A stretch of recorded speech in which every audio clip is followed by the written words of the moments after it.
My dear students, welcome back to my channel. इस video में हम लोग सीखने वाले हैं बालाजी प्रकाशन से मैथ कक्षा 9th जो है एक्सरसाइज 11.1 यानी लाइन्स एंड एंगल यानी रेखाएं और कोण, यानी जो है आपकी 11वें चैप्टर में है उसी रेखा और कोण का ही एक पार्ट है। इसमें त्रिभुज के गुण बताए गए हैं। इसमें क्वेश्चन नंबर 22 हम लोग देखेंगे। दिया गया है, दिए गए चित्र में ए कोण CAD का अर्धक है और तथा कोण B बराबर कोण C है, तो सिद्ध कीजिए AE समांतर BC। समांतर रेखा दिखाना है, तो आप देखेंगे मैं क्या सिद्ध करना है। AE कहाँ पे है, यहाँ पे है। AE को किसके समांतर दिखाना, BC की, इसके समांतर दिखाना है। ये हमें इसके समांतर दिखाना है। तो आप कंडीशन जानी होंगे कि जब दो समांतर रेखा होती है, अगर उसको मैं बताना है कि ये दो रेखा है ये समांतर होंगी, तो उसके लिए 3 स्टेप में से कोई एक स्टेप फॉलो करना होता है। देखिए, समांतर रेखा होने की स्थिति में आप 3 चीज़ों में से कोई पालन कर सकते हैं। समांतर रेखा होने की स्थिति में, ठीक है। समांतर रेखा होने की स्थिति में 3 कंडीशन होता है। पहला, एकांतर कोण बराबर हो, एकांतर कोण बराबर हो। दूसरा, संगत कोण बराबर हो।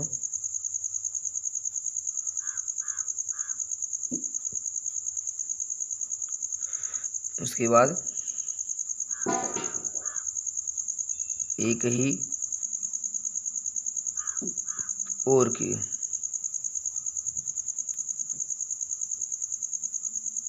अंतः कोण बराबर हो। अब एक ही ओर के अंतः कोण मतलब, इसका मतलब तिर्यक रेखा के एक ही ओर के अंतः कोण। आप पढ़े होंगे कि जब दो समांतर रेखा को कोई तिर्यक रेखा काटती है, ठीक है, तो इस तिर्यक रेखा के एक ही ओर, इधर दोनों एक ही बगल के बने कोण, इसका इसका इनका योगफल कितना होता है, 180 अंश होता है। अगर यह कंडीशन अंतः कोण जो है, अंतः कोण बराबर ना हो बल्कि अंतः कोणों का योग, यहाँ पे आप काट सकते हैं, अंतः कोण संपूरक हो, एक कंडीशन होता है।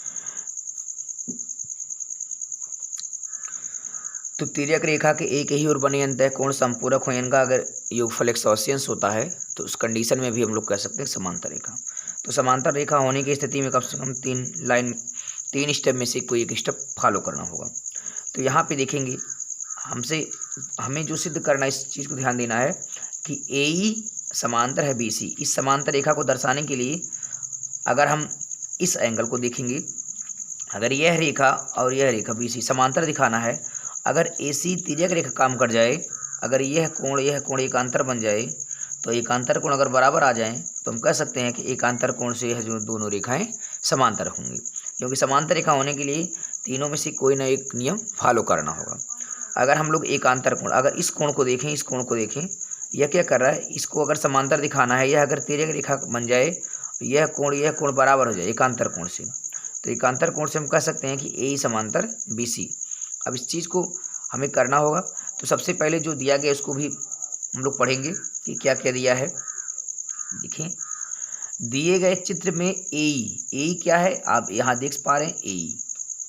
AE क्या है, कोण CAD का अर्धक है। CAD कौन है, CAD। अगर AE अर्धक है, इसका मतलब कि जो CAD है इसको 2 बराबर भागों में बांट दिया, यानी आधा कर दिया है। तो CAD का अर्धक है, CAD में दोनों एंगल मिलकर बनेंगे, और CAD का जब अर्धक है, कौन अर्धक कर दिया, AE। तो अर्धक किया तो ये दोनों कोण क्या होंगे, इधर वाला कोण और इधर वाला कोण दोनों बराबर होंगे। तो यहाँ पे दिया नहीं, तो मैं क्या करूँगा, उसको अपने मन से कल्पना करके x मान लूँगा। यह भी x हो जाएगा, यह भी x हो जाएगा। क्यों, क्योंकि CAD का अर्धक है, जो AE रेखा है वो CAD को अर्धक कर दिया, आधे आधे मार दिया। तो आधा आधा मार दिया, तो यह कोण दोनों क्या हो जाएंगे, आपस में बराबर हो जाएंगे। तो बराबर होने के लिए हमने सिर्फ एक चर को ले लिया, एक्स एक्स कर दिया। आप चाहें तो वाई वाई भी कर सकते हैं। चलिए, और कोण बी बराबर कोण सी, ये भी दिया हुआ है कि जो कोण ए है बी वह सी के बराबर है। ठीक है, तो अगर यहाँ पे एक्स आ गया और कोण सी अगर भी एक्स आ जाए तो एक्स एक्स दोनों क्या हो जाएंगे, बराबर आ जाएंगे और ये एकांतर कोण बन जाएंगे। और एकांतर कोण से जब बराबर आ जाएंगे तो हम कह सकते हैं कि समांतर रेखा होगी। ठीक है, तो सबसे पहले क्या करेंगे, जो भी कंडीशन दिया गया है उसको हम लोग लिखेंगे। पहली हेडिंग होती है हमारी दिया है, लिखेंगे हम लोग दिया है। जो दिया गया है उसको आप लोग लिखेंगे। क्या दिया गया है, ऊपर आप देख सकते हैं कि जो ए है कोण सी ए डी का अर्धक है। जब सी ए डी का अर्धक है तो सी ए डी दो भागों में बट गया, एक बट गया आपका डी ए ई, कोण डी ए ई में बट गया, और एक हो गया सी ए ई में, सी ए ई में, कोण सी ए ई। देखिए ये दो भागों में बढ़ गया, एक हो गया डी ए ई और एक सी ए ई। और यह मान लीजिए आप एक्स है, ये क्या मान लीजिए एक्स है, क्योंकि हमने इसको एक्स दिया है। और क्या दिया है, कोण बी बराबर कोण सी, कोण बी बराबर कोण सी, ये भी दिया हुआ है। इतना चीज़ें। इसके बाद दूसरी लाइन लिखना होता है, सिद्ध करना है।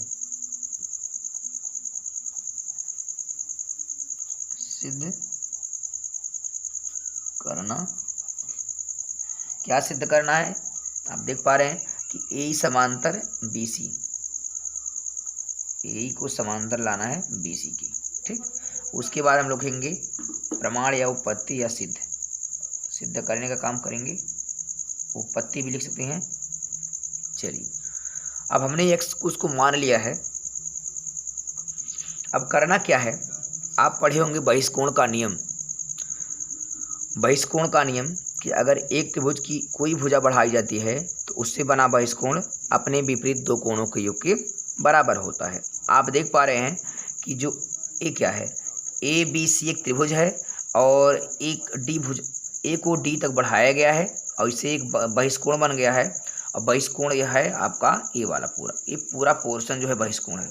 देख पा रहे हैं कि ए बी सी था और ए को डी तक बढ़ाया गया है, तो इससे जो है यह जो है बहिष्कोण बन रहा है। आप इसको कह सकते हैं C A D, C A D या डी ए सी, ये आपका बहिष्कोण है।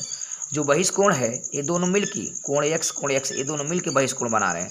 और बहिष्कोण क्या होता है, अपने विपरीत, जो बहिष्कोण होता है त्रिभुज का अपने विपरीत दो कोणों के योग के बराबर होता है। इसके विपरीत दो कोण, कोण बी और कोण सी है। जितना बहिष्कोण होगा उतना ही भी होंगे। इस चीज़ को देख पा रहे हैं। आप लिखेंगे यहाँ कि जो सी ए डी है, कोण सी ए डी, जो सी ए डी है, सी ए डी ये बहिष्कोण है। और बहिष्कोण किसके कोण के बराबर होगा, अपने विपरीत, यानी कोण बी और कोण सी के। तो कोण बी प्लस कोण सी, जितना कोण बी और सी मिलके होंगे उतना बहिष्कोण अकेले होगा। आप लिख सकते हैं त्रिभुज के बहिष्कोण से, त्रिभुज के बहिष्कोण से, यानी हम लोग बहिष्कोण का नियम लगाए हैं। आप पढ़े होंगे कि एक त्रिभुज की भुजा बढ़ाई जाती है, कोई भुजा, तो उससे बना बहिष्कोण अपने विपरीत दो कोणों के योग के बराबर होता है। अब क्या देखेंगे, कोण सी ए डी में दो कोण जुड़ा हुआ है। आप ऐसे भी अलग अलग कर सकते हैं, नहीं तो एक्स एक्स जोड़ सकते हैं। सी ए डी में आपका मिला है सी ए डी में आपका है सी ए ई भी है, कोण सी ए ई भी शामिल है और प्लस आपका डी ए ई भी शामिल है। उसको आप डायरेक्ट भी कर सकते हैं, कोई बड़ी बात नहीं है, डी ए ई और बराबर आप कोण बी और प्लस कोण सी ऐसे रहने दीजिए। हमने क्या किया, सी ए डी को दो पार्ट में तोड़ दिया, क्योंकि सी ए डी बहिष्कोण है, बहिष्कोण में दो कोण बना है। देख आप देखें, इधर भी बनना, इधर भी। इधर का नाम है सी ए ई लिख दिया, एक हो गया ऊपर वाला डी ए ई, बस वही काम हमने किया है। अब बी और सी को ऐसे रहने दिया। अब सी ए ई उसको भी एक्स माना गया है और डी ए ई इसको भी एक्स माना गया, क्योंकि अर्धक ए ई अर्धक था तो ये दो बराबर भाग में बढ़ गया, तो यह भी एक्स हो जाएगा और यह भी एक्स हो जाएगा। और कोण बी और कोण सी, देखिए आप देख पा रहे हैं कि कोण बी और कोण सी आपस में बराबर हैं, तो हमें बी से मतलब नहीं है, क्योंकि हमें एकांतर कोण लाना है। तो एकांतर कोण में एक्स आ रहा है, सी आ रहा है, इसलिए हम लोग सी को ही विशेष ध्यान देंगे, बी को हटाएंगे। तो हम क्या करेंगे, जब जान रहे हैं बी और सी बराबर है, यहाँ दिया भी है कि कोण बी और कोण सी बराबर है, तो बी के स्थान पे मैं सी लिख दूंगा क्योंकि मुझे सी एकांतर कोण में लाना है। तो बी के स्थान पे सी कर दूंगा और सी को इसे रहने देंगे। और चूंकि आप देख सकते हैं दिया है कि कोण बी और कोण सी क्या है, ये बराबर है। आप दिया है लिख देंगे दिया है, दिया है। तो हमने बी के स्थान पे सी को कर दिया है, आप देख पा रहे हैं। अब एक्स से एक्स मिलके क्या एक्स हो जाएगा, आप देख पा रहे हैं 2x हो गया। अब कोण सी आ गया 2 कोण सी 2 बार आया और 2 से 2 कट गया तो सी बराबर आ गया, कोण सी बराबर x आ गया। तो जहाँ कोण सी है वहाँ भी हम x लिख पा रहे हैं। तो जहाँ कोण सी था, देखिए यहाँ कोण सी है, तो इसको भी मैं क्या करूँगा, x लिख लूँगा। ये कैसे आया है, इसको हम लोग सॉल्व कर रही हैं कि यह तब आया है, ये आ गया। लेकिन आपको क्या करना है, ध्यान से देखना है चित्र में कि मुझे लाना है ए समांतर बी सी। तो ए यहाँ पे है और बी सी यहाँ पे है, और उसमें यह ए क्या कर रहा है, तिर्यक रेखा काम कर रहा है, इसको लाना है। तो देखें इधर वाला कोण, तिर्यक रेखा के उस बगल वाला और इस बगल वाला कोण जब समान हो जाता है तो हम लोग कहते हैं एकांतर कोण से। क्या कर सकते हैं, एकांतर कोण से। आप देख पा रहे, आप लिख सकते हैं, चूंकि जो ए है कोण सी ए ई, जो सी ए ई है वह किसके कोण के बराबर हो गया, कोण सी के बराबर है। देख पा रहे हैं कि कोण सी ए ई का जो मान है वो कोण सी के बराबर है। आप लिख सकते हैं एकांतर कोण के नियम से, एकांतर कोण से, एकांतर कोण से। यह एकांतर कोण बन गया इधर उधर, क्योंकि तिर्यक रेखा किस बगल आ रहे हैं। जब एकांतर कोण हो गए तो हमने बताया था कि समांतर रेखा होने के लिए कोई एक नियम पालन करना चाहिए, एकांतर कोण, संगत कोण, एक ही ओर के अंत कोण, संपूरक। तो एकांतर कोण हो गया। तो आप कह सकते हैं इसलिए जो हमें, अब जब एकांतर कोण बराबर हो गए, यह कोण एकांतर कोण का काम कर रहे हैं, इसलिए ए जो है ए समांतर हो जाएगा आपका किसके, बी सी। ए सी जो है बी सी के समांतर हो जाएगा, क्योंकि एकांतर कोण बना रहा है। जब एकांतर कोण बन गया तो आप समांतर कह सकते हैं। आप लिख सकते हैं एकांतर कोण के कथन से, एकांतर कोण के कथन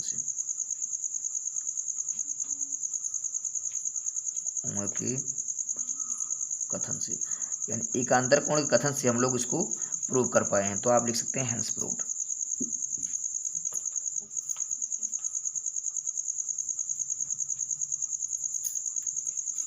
बहुत आसान सवाल था, देखने में ही आपको थोड़ा सा अजीब लग रहा होगा, लेकिन सवाल बहुत आसान था। तो आसान कैसे हो जाएगा, देखिए जब समांतर रेखा सिद्ध करना होता है तो उससे देखते हैं कि एकांतर कोण, संगत कोण, एक ही ओर के अंत कोण संपूरक बन रहे हैं, इसमें से कोई एक नियम पालन करना होगा। तो इसको हमें दिखाना था, ठीक है, ये समांतर दिखाना था ए और बी सी। तो क्या करना था, इस कोण को अगर मैं बराबर कर देता तो यह तिर्यक रेखा काम कर जाता। और जब तिर्यक रेखा काम कर जाता, ये तिर्यक रेखा काम कर जाता तो यह दोनों क्या हो जाते, कौन सा कोण बना लेते, तिर्यक रेखा को इस बगल, यानी जेड आकृति बना रहे हैं। तो जेड आकृति आप जानते ही हैं कि एकांतर कोण होता है। अगर एकांतर कोण बराबर हो गई तो रेखा समांतर हो जाएगी। तो वही काम हमने किया है कि जो ए है, ए वो सी ए डी को अर्धक कर रहा है, अर्धक कर रहा है, तो इसको दो बराबर भागों में बांट रहा है। तो इसको भी हमने एक्स मान लिया, इसको भी एक्स, क्योंकि दोनों अर्धक समान होता है। और कोण बी और कोण सी ये भी बराबर दिया था। अब क्या करेंगे, इसमें हम लोग त्रिभुज का बहिष्कोण लगा दिए हैं, सी ए डी बहिष्कोण है, और बहिष्कोण अपने विपरीत दो कोणों के योग के बराबर होता है। तो सी ए डी जो है बी और सी के बराबर हो जाएगा। सी ए डी दो भागों में बटा है, उसको भी हमने लिख दिया है। आप चाहें तो डायरेक्ट भी कह सकते हैं कि सी ए डी जो है एक्स एक्स मिलके 2x हो जाएगा, आप चाहते हैं तो ऐसे भी कर सकते हैं। और बी ए सी कर दिया, बी धन सी, और बी और सी दोनों बराबर हैं, इसलिए हम बी के स्थान पे भी सी कर दिए, क्योंकि बी से रिलेशन बनाना नहीं है, सी से करना है, तो दोनों सी कर दिया। एक्स एक्स 2x, कोण सी 2 से 2 से कट गया, कोण सी बराबर x आ गया। तो कोण सी का भी मान x आ गया, यहाँ भी आप देख सकते हैं x है। तो दोनों एकांतर कोण समान होगा, एकांतर कोण से ये जो है दोनों रेखा समांतर हो जाएगी। आई होप ये वीडियो आपको समझ में आया होगा। अगर ये वीडियो आपको समझ में आए तो उसको लाइक, शेयर और कमेंट करें, और कमेंट के माध्यम से बताएं कि आपको वीडियो कैसा लगा, ताकि आपके लिए और अच्छी वीडियो बनाते रहें। तब तक के लिए take care, thank you, good bye.